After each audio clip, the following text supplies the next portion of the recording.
Hi friends, welcome back to my channel. ఈరోజు మన వీడియోలో ఎగ్ కర్రీ చేసి చూపిస్తా. చాలా ఈజీగా, చాలా సింపుల్గా ఉంటుంది. ఈ ఎగ్ కర్రీ రోటీ, చపాతీ, అన్నంలోకి చాలా బాగుంటుంది. ఈ ఎగ్ కర్రీని ఒకసారి ఇలా ట్రై చేయండి. పిల్లలు చాలా ఇష్టంగా తింటారు. ముందుగా ఈ ఎగ్ కర్రీ కోసం కడాయి తీసుకొని స్టవ్ ఆన్ చేసుకొని కడాయి హీట్ అయ్యాక 2-3 టేబుల్ స్పూన్ల ఆయిల్ వేసుకోవాలి. ఆయిల్ వేడెక్కాక 4 మీడియం సైజు ఉల్లిపాయలను తీసుకుని చిన్న చిన్న ముక్కలుగా కట్ చేసుకోవాలి.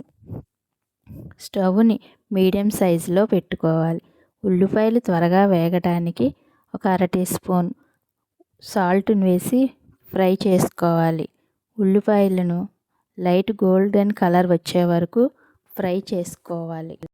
ఇలా ఫ్రై అయిన ఉల్లిపాయ ముక్కల్లో 2 పచ్చిమిరపకాయలు చిన్న చిన్న ముక్కలుగా కట్ చేసుకుని వేసుకోవాలి. తర్వాత కరివేపాకు వేసుకోవాలి. ఇలా ఒకసారి కలుపుకున్న తర్వాత 1 టేబుల్ స్పూన్ అల్లం వెల్లుల్లి పేస్టు వేయాలి. ఈ పేస్టుని 30 సెకండ్స్ వరకు ఫ్రై చేయాలి.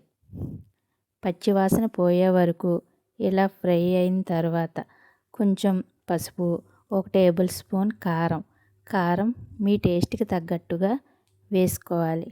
ఇలా కారం వేసాక 1 టేబుల్ స్పూన్ ఉప్పు వేసుకోవాలి. ముందు మనం ఉల్లిపాయలు వేగినప్పుడు ఉప్పు వేసాం కనుక చూసుకొని ఉప్పు వేసుకోవాలి. అలాగే 1 టేబుల్ స్పూన్ గరం మసాలా వేసుకుని తర్వాత స్టవ్ని మీడియంలో పెట్టుకుని 1 నిమిషం పాటు ఫ్రై చేసుకోవాలి. ఫ్రై అయ్యాక ఒక మీడియం సైజ్ 2 టమాటాలను చిన్న చిన్న ముక్కలుగా కట్ చేసుకుని దీనిలో వేసుకున్న తర్వాత 1 నిమిషం పాటు ఫ్రై చేయాలి.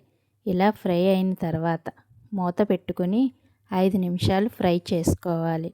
ఇలా కుక్ చేసుకుంటే టమాటాలు తొందరగా మెత్తబడతాయి. ఇలా 5 నిమిషాల తర్వాత మూత ఓపెన్ చేసి చూడండి. ఆయిల్ సపరేట్ అయింది. టమాటాలు మెత్తబడ్డాయి. ఒకసారి వాటిని ఇలా స్మాష్ చేసుకోవాలి. ఇలా ఒకసారి కలుపుకున్న తర్వాత ఎగ్ వేసుకోవాలి. ఎగ్ని నేనైతే డైరెక్ట్గా వేసేస్తున్నాను. ఎగ్ వేసాక కలపకూడదండి. నేనైతే 4 ఎగ్గలు తీసుకున్నాను. స్టవ్ని లో ఫ్లేమ్లో 5-6 నిమిషాల పాటు మూత పెట్టి కుక్ చేసుకోవాలి. ఇలా కుక్ చేయటం వల్ల ఈ ఎగ్లో ఉన్న వాసన అంతా పోతుంది. 5-6 నిమిషాల పాటు మూత పెట్టి కుక్ చేసుకోవాలి.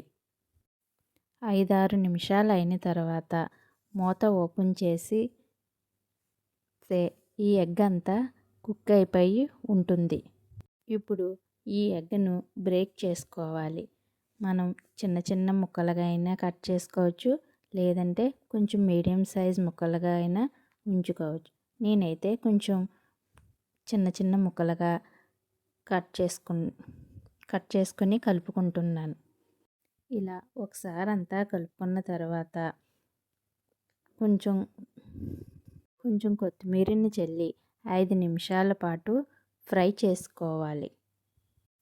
ఇలా కొత్తిమీరని చల్లి 5 నిమిషాల తర్వాత ఫ్రై చేసుకోవటం వల్ల ఉల్లిపాయలు, టమాటాలు ఈ ఎగ్స్కి పట్టి చాలా టేస్ట్గా ఉంటుంది.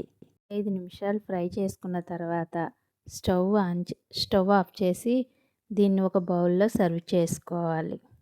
ఈ ఎగ్ కర్రీ రైస్లోకి చాలా బాగుంటుందండి. చపాతీలోకి, రోటీలోకి కూడా అంతే బాగుంటుందండి. చాలా ఈజీగా, సింపుల్గా ఉంటుంది. మీరు కూడా ఒకసారి ట్రై చేయండి. ఈ వీడియో కనుక మీకు నచ్చితే లైక్ చేయండి, సబ్స్క్రైబ్ చేయండి. Thank you for watching.